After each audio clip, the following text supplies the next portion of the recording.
need my money. I need my money. 14's a number. Word, sir. Regular call to arms. Well, go make him better. Show me your assistant manager material. Chop, chop. I got a nap in an hour. A small little town in Missouri, Sedalia, Missouri. 3 teeth in the whole town.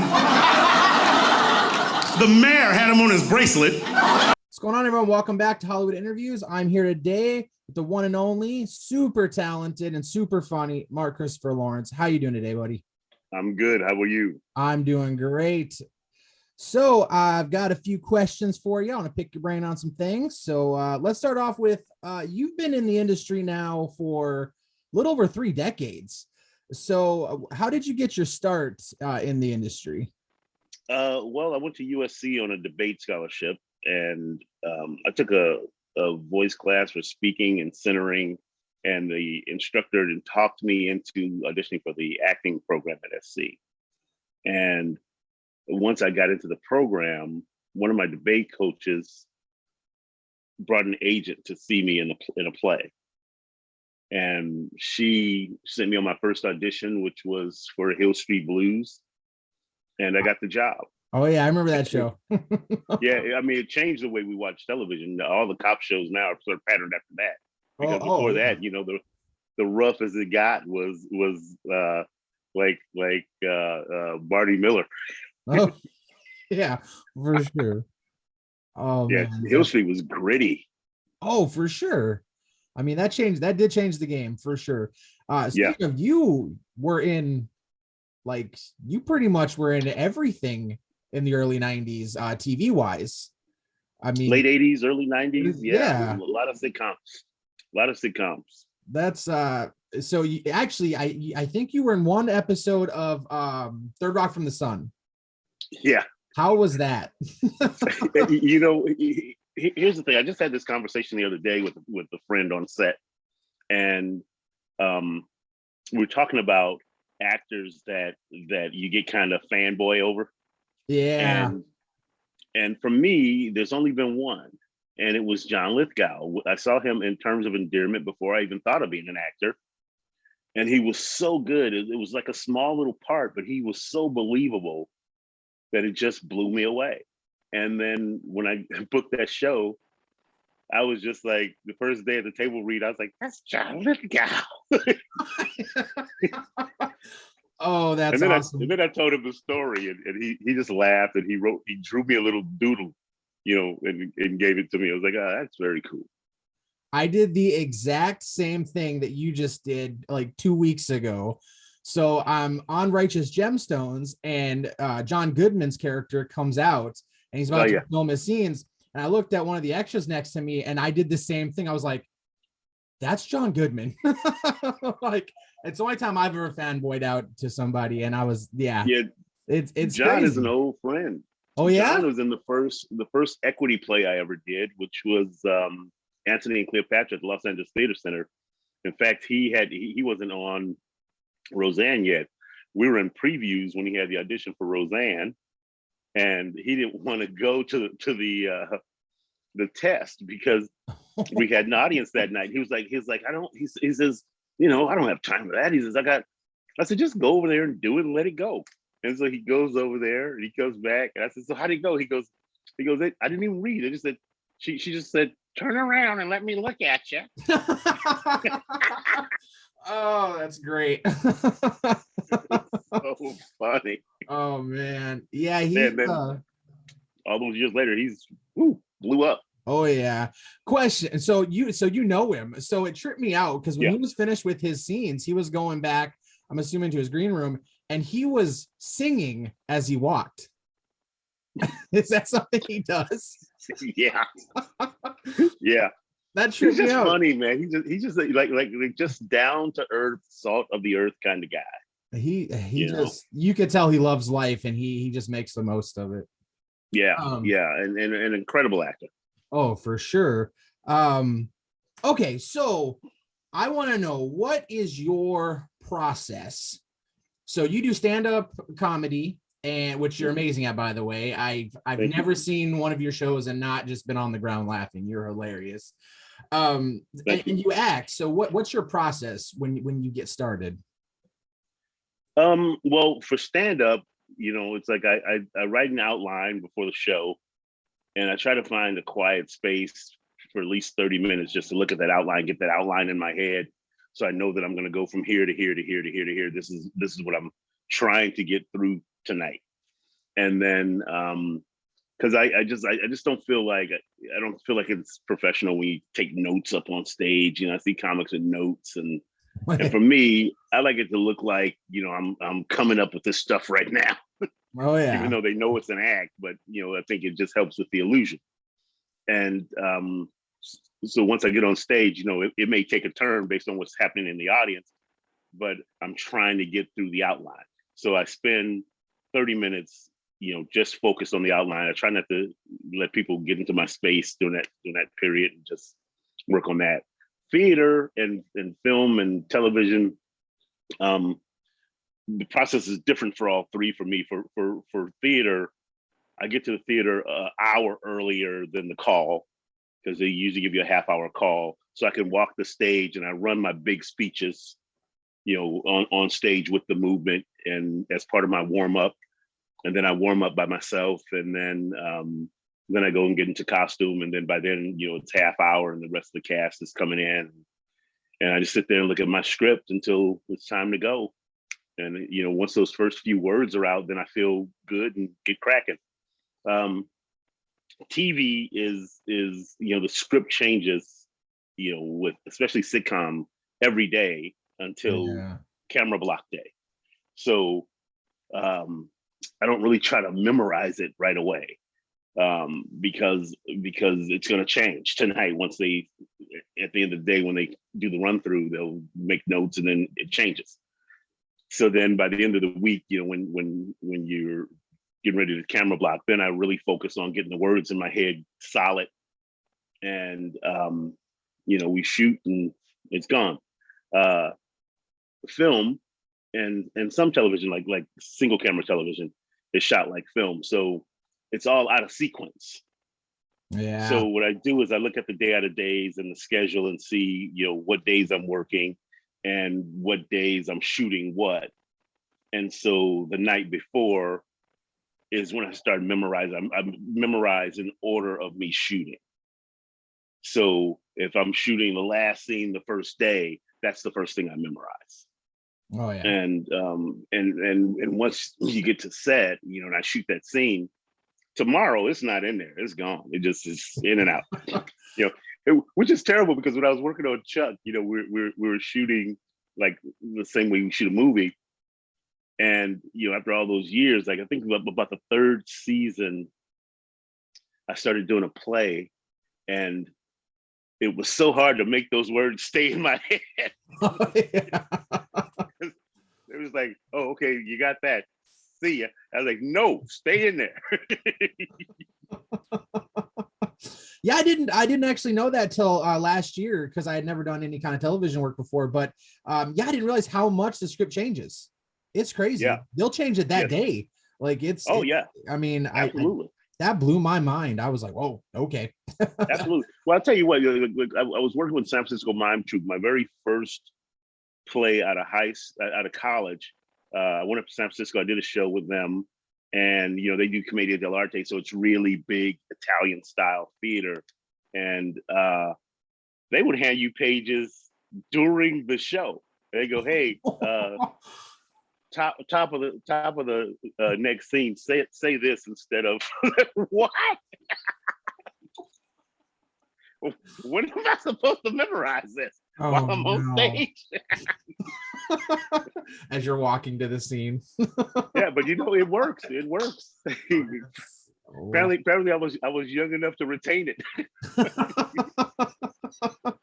Also, I'm sort of a visual learner. I actually see the page in my head, so Yeah. I always highlight my stuff so that I know when I see it, I can actually see the highlighted words in my head. So that helps. Wow, I've heard of other people doing that. Yeah, I'm weird. I'm super weird. I actually, when I get my lines, I have to like record myself saying them and then listen to myself. That's like the only way I can memorize lines. Oh, that's funny. That's, Sometimes I'll record if it's like a really long scene yeah. and I'm having trouble with it, then I'll record the cue lines. Oh yeah. But I won't record my stuff. I'll just record the cue lines and then run my lines against the recording. That's great. Okay, so I've got a question for you. You are an amazing singer. When are you gonna drop some music? Are you ever gonna? You ever thought about it? It's funny you should say that. Every time I do comedy at a church, someone has asked me at the merch table, "Do you have any of your music here?" Yes. I'm like, don't have any music. And so a good friend of mine, Sean Rolfe, who is probably one of the most brilliant musicians I know, he said, you should do it. You should do some hymns. And so we started looking at some hymns. And so we're actually in the process now of figuring out arrangements and stuff like that. And I'm going to try to get something recorded by the end of the year. That is amazing. Yeah, I've always thought about that. I was like, he's such an amazing singer. Why do I not have 2 albums of his already? Well, I tell you what, it took me years to get to a point where I felt like I was a decent singer. I remember auditioning for the touring production of Rent. Okay. And I'm standing there at the callback and I hear these 2 guys go in. This one guy goes in and sings, and it's just amazing. The next guy goes in and it's better than him. And I went, what am I doing here? And got in my car and went home. And I didn't do another musical for 18 years. Oh, wow. No. And the only thing that gave me the confidence to do that was I went in before the audition and I took a lesson with one of these instructors here in San Diego from San Diego State. And and I told her that story, and she says no. She says as I listen to you sing, she says you really tell the story. She says your acting comes through. She says I would take you over technically correct every time. And that gave me confidence. And then when we got into rehearsal for this play, the 2 guys that were in the play with me, Rick Meads and Brian Drummond, both were incredible singers. And in fact, that's where I met Sean Rolfe. He was our musical. He ran the band that was in the show. And the talent that these guys had, vocally was just amazing. So every night I was all freaked out. And I'd go home and it'd be the last thing I did before I went to bed. The first thing I did in the morning was worked on the music.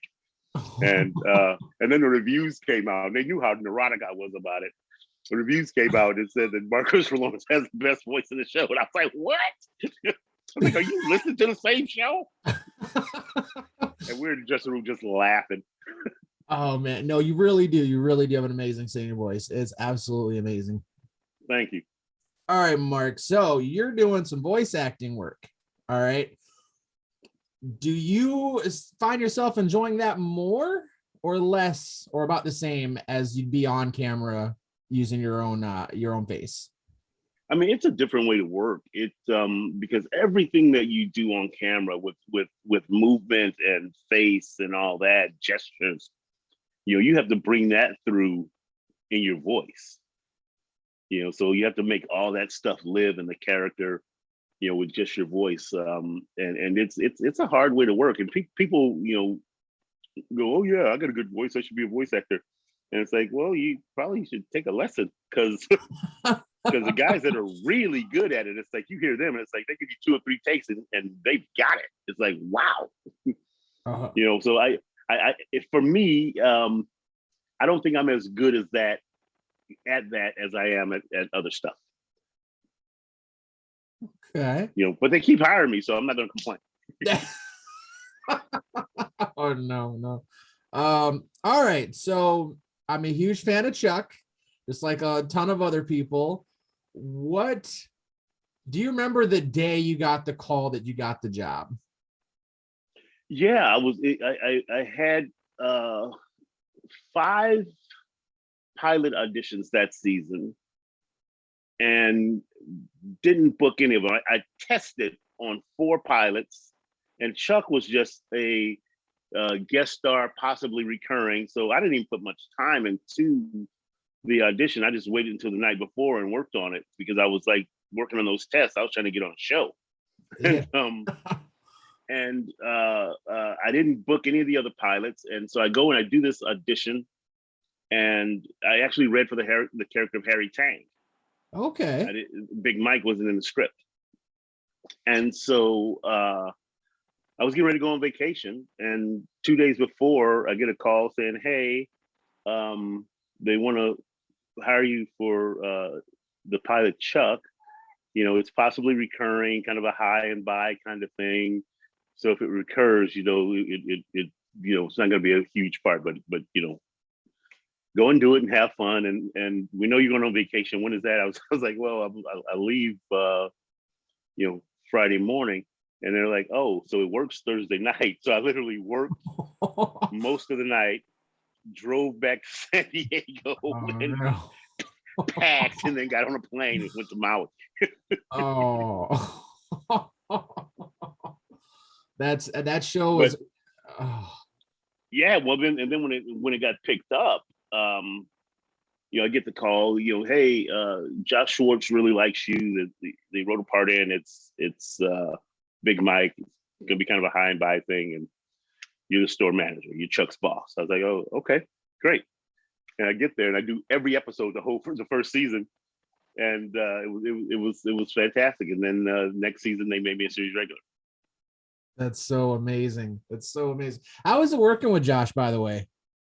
Oh, Josh is really, really fantastic, man. I mean, he's smart, has a great sense of humor. He knows how to run a writing room, which I guess is key. Yeah. And really just a brilliant kind of dude. Wow. Yeah, he just pops out hit after hit. So it's yeah. All right. So Mark, there are 2 things I enjoy the most in this world: food, movies. So what is your favorite restaurant? Ooh, that's a tough one because my my 2 favorites were in San Francisco and they both died. So now I think my favorite restaurant is Morton's Steakhouse. Oh, that sounds delicious. Follow, like if I'm in Chicago, my favorite restaurant in Chicago is Green Street Smoked Meats. Oh, yep. Know about that. They have that smoked pastrami. Mm. And then there's a guy in LA that does like a pop-up barbecue thing, Carnivore Kingdom.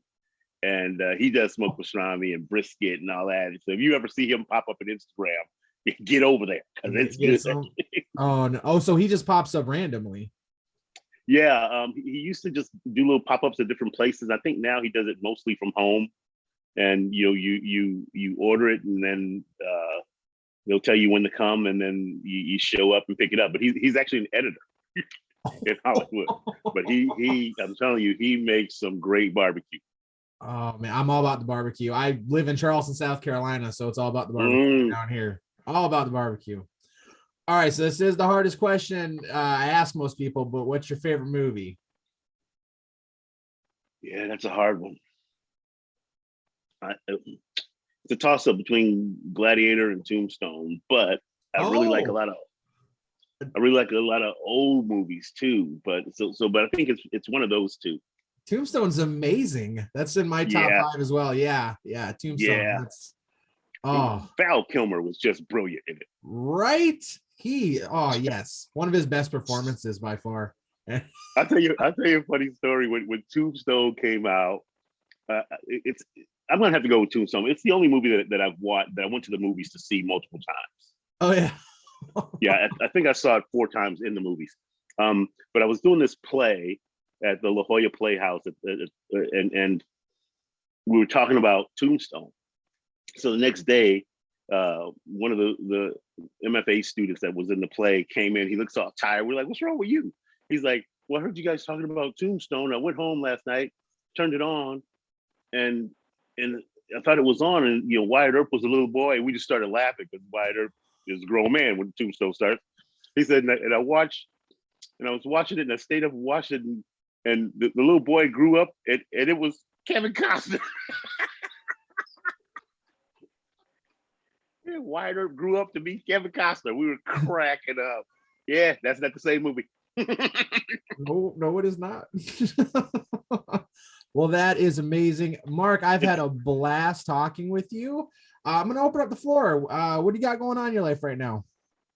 Well, I just, finished working on Nothing is Impossible with Pure Flix. David A.R. White was kind enough to give me a job, and worked with Harry Lennox and David A.R. White and Robert Amayo, and it just really a fun time out in the heat of Knoxville. It was so humid there. It was like, wow, just pouring sweat. I think Friday, I think I sweat all day, like 12 hours or so. And I was like, man, I felt like I was in a sauna. But the work was a lot of fun. It's a really feel good movie, family friendly, faith based kind of film. People should check it out on pureflix.com. Awesome. Y'all go check that out. Well, Mark, it's been great talking with you. I've really enjoyed this, and I hope we can talk soon again. So yeah. Tell people to come and check me out on my website, marcusforlawrence.com. I usually post when I'm doing comedy. If I'm in your neighborhood, come and see me. Awesome. Yeah, y'all go check that out. All right. Thanks, Mark. We'll talk to y'all soon. Bye. Thank you, brother. Peace. Peace.